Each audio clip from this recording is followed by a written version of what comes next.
السلام عليكم ورحمة الله وبركاته. نستعرض في هذا الفيديو مواعيد مباريات ربع نهائي دوري أبطال أوروبا لكرة القدم موسم 2025-2026 والقنوات الناقلة لهذه المواجهة المنتظرة، والبداية من المباراة القوية بين فريقي ريال مدريد وبايرن ميونخ، والتي ستجرى يوم الثلاثاء 7 أفريل 2026 على الساعة 8 بتوقيت الجزائر والعشرة بتوقيت مكة المكرمة، وتنقل مباشرة على قناة بين سبور 1 بتعليق سعيد الكعبي.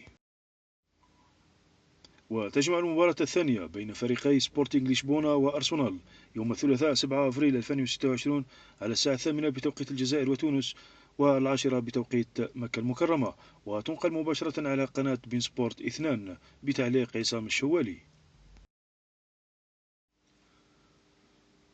وتجرى المباراة الثالثة بين فريقي برشلونة وأتلتيكو مدريد يوم الأربعاء 8 أفريل 2026 على الساعة 8 بتوقيت الجزائر وتونس والعاشرة بتوقيت مكة المكرمة، وتنقل مباشرة على قناة بين سبورت 2 بتعليق حفيظ الدراجي. أما المباراة الأخيرة فتجري يوم الأربعاء 8 أفريل 2026 بين فريقي باريس سان جيرمان وليفربول على الساعة 8 بتوقيت الجزائر وتونس والعاشرة بتوقيت مكة المكرمة، وتنقل على قناة بين سبورت 1 بتعليق حسن عيدروس.